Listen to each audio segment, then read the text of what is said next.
Pra, do të ishte gabim strategjik, negociator i kujdo që bisedon për LDK-n, me hek dorë nga ndikimi tek presidenti. Kryetari në kuvendit Amurit mja shkarku. Po, pa dhe kryetar. Me 2-3. Erman, Pasosh pesha e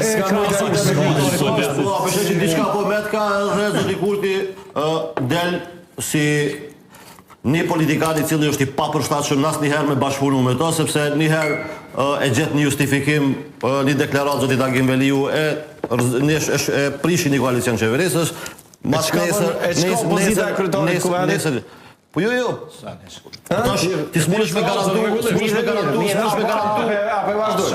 garantu kur që partneri i madh i koalicionit nuk hek pi koalicionit. Dhe ke fundit, nëse nuk i ka votat me qeverisë vet, ai mundet me ndrru partnerin e koalicionit. LDK si ka ndodhur me PDG-n.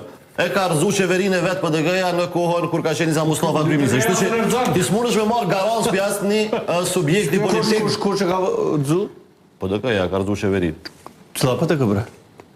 Koalicioni... S'ka mujtë më një votet Isa Mustafa për demarkacion që jetë. Sa në demarkacion, se demarkacioni nuk u konë garant. Shkak demarkacionit. Demarkacion për veç një ekipos, një deputet PDG-s qatje. A i ka bo mas nej... A i ka bo PDK-ja mas nej... A i ka pas PDK-ja që mirë që ma kujdove najtë aso. A i ka pas PDK-ja krejt votat e veta për demarkacion. Na i ti u konde një, e so e ki pas kënej. Hajde. Mirë dhe... Se ka rzu qeverinë, PDK-ja ka rzu qeverinë... Së qashtu. A vem se së qashtu. Arsye pse urzua e qeverinë mujna me gjithë, PDK-ja jep këtë arsye, LDK-ja e ka pas hatërmbetjen edhe për ato mas nej është pozicionu... Që i merë shumë papajtosh me këta që jënë kundër mendimit tem. Vesh nuk mund është me nashti se më ka do mu për la. Vesh ta dish. Do më thonë, t'lutna, udhëhet që se nuk kemi ka do mu për la me çdo kusht, kemi ka do me analizim. Në asnjë moment. Okej, kështu që vazhdojmë tutje.